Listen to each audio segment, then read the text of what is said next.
دنیا میں ایسی شخصیات بہت کم ہوتی ہیں جو اپنے کردار اور اعلیٰ اوصاف حمیدہ کی بدولت تاریخ کا سنہرا باب بن جاتی ہیں۔ ایسی ایک شخصیت کا نام ذوالفقار علی بھٹو تھا۔ ذوالفقار علی بھٹو نے 5 جنوری 1928 کو لاڑکانہ میں ایک معتبر سیاستدان سر شاہ نواز بھٹو کے گھر میں آنکھ کھولی، جن کا ہندوستان کی سیاست میں نمایاں کردار تھا۔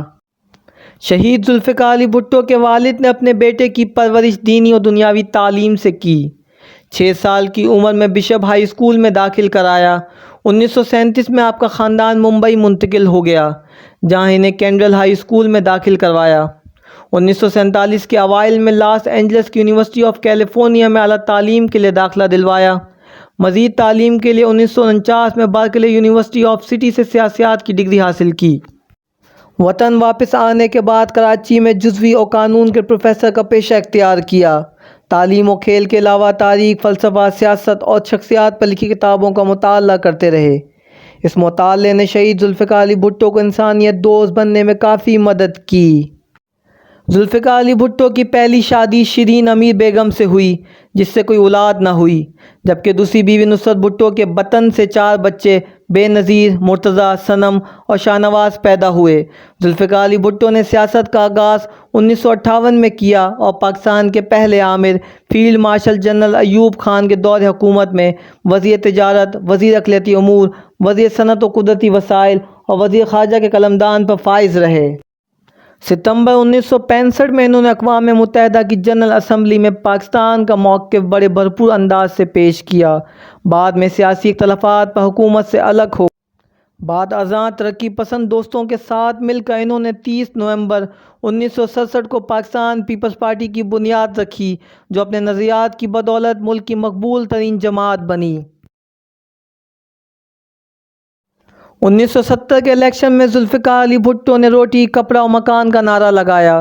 تاہم انتخابات میں کامیاب ہو کر جب انہوں نے اقتدار سنبھالا تو ملک 2 لخت ہو چکا تھا، جس کی وجہ سے وہ سویلین مارشل لاء ایڈمنسٹریٹر اور پھر 1971 سے 1973 تک پاکستان کے صدر رہے، جبکہ 1973 سے 1977 تک وہ منتخب وزیر اعظم رہے۔ شہید ذوالفقار علی بھٹو کے عہد حکومت کے قلیل عرصے میں ملکی ترقی و کمال کے بہت سے منصوبے شروع ہوئے اور پایہ تکمیل کو پہنچے۔ ان منصوبوں میں سر فہرست پاکستان کا جوہری پروگرام، پاکستان اسٹیل ملز، معیشت کی بحالی، میڈیکل کالجز اور عوامی سیاسی شعور کی بیداری شامل ہیں۔ شہید ذوالفقار علی بھٹو کے دور حکومت میں مملک کو ایک متفقہ آئین 1973 نصیب ہوا۔ 90 سالہ قادیانی فتنہ بھی آپ کے دور حکومت میں ختم ہوا۔ قادیانی آئین نے پاکستان کی روح سے غیر مسلم قرار پائے۔ آئین میں مسلمان کی متفقہ تعریف شامل کی گئی۔ قادیانیوں کو کافر قرار دینا شہید ذوالفقار علی بھٹو کا تاریخی کارنامہ ہے۔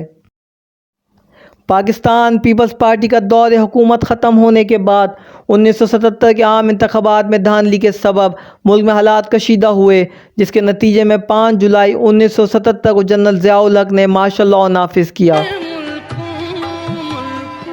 ملک میں ہونے والے مظاہروں کے نتیجے میں قائد عوام کو 2 بار نظر بند کر کے رہا کیا گیا۔ بعد ازاں ذوالفقار علی بھٹو کو قتل کے ایک مقدمے میں گرفتار کر لیا گیا اور 18 مارچ 1977 کو انہیں اس قتل کے الزام میں موت کی سزا سنا دی گئی۔ شہید ذوالفقار علی بھٹو نے سزا کے خلاف سپریم کورٹ میں اپیل کی، جس میں 3 ججوں نے انہیں بری کرنے کا اور 3 ججوں نے انہیں سزائے موت دینے کا فیصلہ کیا۔ پاکستانی سیاست کے افق کے اس چمکتے ستارے کو راولپنڈی ڈسٹرکٹ جیل میں 4 اپریل 1969 کو پھانسی دے دی گئی، لیکن پاکستان کی سیاست آج بھی ان شخصیت کے گرد گھومتی ہے۔ کتاب اور سنت کے خلاف ہم کوئی قانون پاس نہیں کریں گے۔ چیز جو ہے ہمارے مذہب اور دین کے حق میں ہے، کوئی ایسی بات نہیں ہے، کوئی ایسی چیز نہیں ہے جو مذہب اور دین کے خلاف ہو سکتی ہے۔